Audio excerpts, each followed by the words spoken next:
Praise lord. దేవునికి స్తోత్రం కలుగును గాక. అందరూ బాగున్నారా? దేవునికి మహిమ కలుగును గాక. మరి చాలా రోజుల నుంచి దేవుని యొక్క వాక్యాన్ని కొంత ఇట్లాగా రోజు అందించాలని ఆస్తున్నాం. దేవుడి ఈ విధంగా మరి ఈ ఉదయకాలం ప్రభుత్వం మనకి చుట్టూ దేవుని యొక్క మాటలు పంచుకోవటానికి దేవుడు అనుగ్రహించిన ఈ కృపకే వందనాలు చెల్లించుకున్నాం. మరి ఈ రోజుల్లో మనం ఎక్కడ చూసినా కూడా అన్యాయాన్ని మనం చూస్తూ ఉన్నాం. ఎక్కడ చూసినా కూడా అన్యాయం చెలరేగుతూ ఉన్నది. ద్వేషాలు చెలరేగుతూ ఉన్నాయి. అలాంటి పరిస్థితుల్లో దేవుడు మనతో మాట్లాడే దేవుడుగా ఉన్నాడు. దేవునికి స్తోత్రం కలుగును గాక. Our Lord, our God Jesus Christ is the God who speaks to the people in the times. ఒక దేవుని యొక్క కార్యాలు మనం వివేచిస్తే కనుక దేవుడు మొదటి నుంచి కూడా అనాది నుండి కూడా తన యొక్క పోలికగా నిర్మించిన మనిషితో రోజు మాట్లాడుతున్నాడు. మనం చూస్తే ఆది కాండంలో మరి నరుణ్ణి చేసిన తర్వాత ప్రతిరోజు వాళ్ళని దర్శిస్తూ ఉన్నారంట. దేవుని స్తోత్రం కలుగాక. ప్రతి చల్లపూట ఈవినింగ్ టైం వచ్చి ఆయన తన యొక్క పోలికతో నిర్మించిన నరుడితో మాట్లాడుతూ ఉండేవాడంట.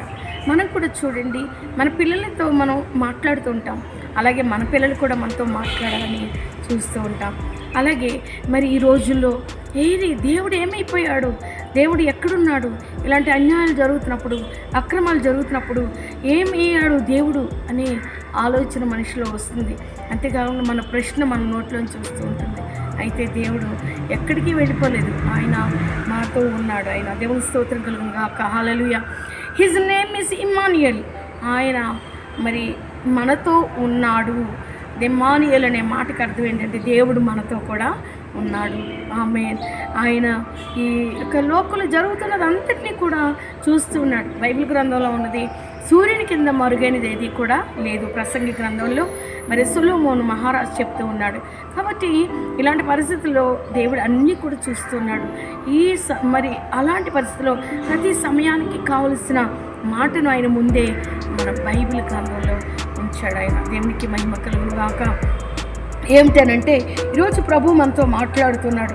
Everywhere there is some sort of injustice is taking place. In those times God is with us and is speaking to us through Isaiah 42. యెషయా గ్రంథం 42వ అధ్యాయంలో మనం ఒక్క మాట చదువుకుందాం. 4వ వచనం. భూలోకమున న్యాయము స్థాపించే వరకు అతడు మందగిలడు, నలుగుడు పడడు, దీపములు అతని బోధకులకు కనిపెట్టును. ఎంత గొప్ప మాట అండి. దేవుడు మనకు న్యాయం స్థాపించే వరకు కూడా ఆయన మందగిలడు, నలుగుడు పడడు, ఆయన స్లో చేయడు అని చెప్తూ ఉన్నారు. ఆయన దాన్ని నిర్లక్ష్యం చేయడు అని మనం అర్థం చేసుకోవచ్చు. న్యాయాన్ని స్థాపించడానికి దేవుడు ఎల్లప్పుడూ కూడా ఆయన మరి మన కొరకు పని చేస్తూ ఉన్న గొప్ప దేవుడు. దేవునికి మహిమ కలుగును గాక. హల్లెలూయా. ప్రియ సహోదరి సహోదరులారా, అవును నిజమే, మన యొక్క హృదయాలు అనేక సమయాలు కలవరపాటికి గురయ్యే కొన్ని సమయాలు మన లోకంలో చూస్తూ ఉన్నాం. అది ఒక కమ్యూనల్ ఇన్జస్టిస్ అవ్వచ్చు, లేకపోతే ఒక ఫ్యామిలీ ఇష్యూస్లో ఇన్జస్టిస్ అవ్వచ్చు, నేషనల్ వైడ్ ఇంటర్నేషనల్ వైడ్ ఒక ఇన్జస్టిస్ అవ్వచ్చు. But God is there to establish the justice. Amen. Hallelujah. దేవుడు న్యాయాన్ని స్థాపిస్తాడంట. హల్లెలూయా. చూడండి, అందుకని ప్రభు మనతో అంటున్నాడు, మీరు మీ హృదయములను కలవరపడనీయకుడి. యోహాను సువార్త 14వ మొదటి వచ్చిన ఈ మాటను, మీ హృదయములను కలవరపడనీయకుడి.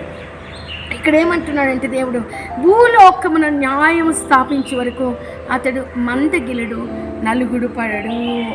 అవును, ఈ లోకంలో న్యాయం మనకి కరువైనప్పుడు దేవుడు ఉన్నాడు, దాన్ని స్థాపించే దేవుడు, భూలోకంలో న్యాయం స్థాపించే దేవుడు. అంతేకాకుండా కీర్తన గ్రంథంలో అంటున్నాడు, న్యాయము తీర్చు దేవుడు లోకంలో ఉన్నాడని మనుషులు ఒప్పుకుంటారని బైబిల్ గ్రంథం సెలవిస్తుంది.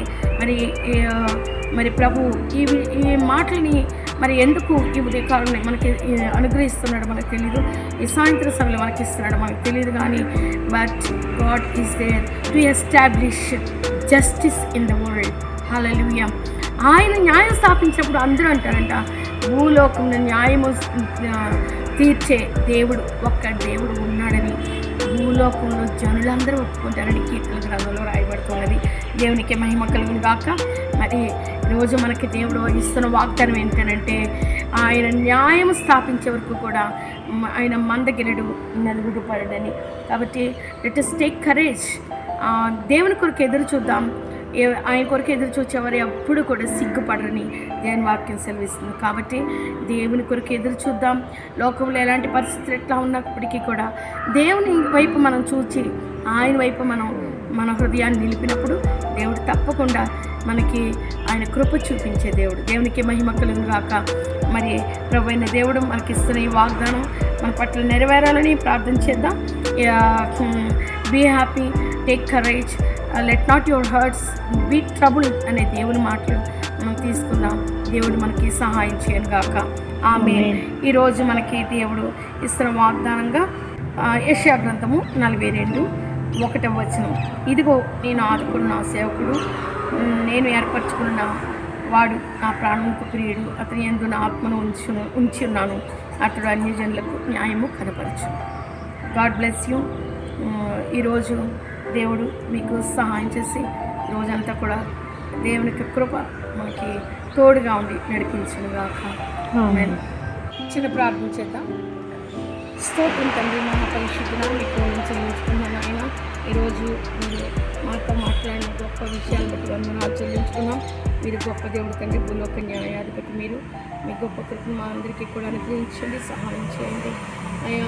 ఎవరైతే నాయన తండ్రి మరి ప్రభా హృదయంలో కలవరం చెందిన వారందరికీ కూడా ఆయా గొప్ప శాంతిని, సమాధానం అనుగ్రహించి నడిపించి మీరే మహిమ పొందమని యేసు నామములో అడిగి వేడుకొనుచున్నాం తండ్రి. God bless you. Have a good day.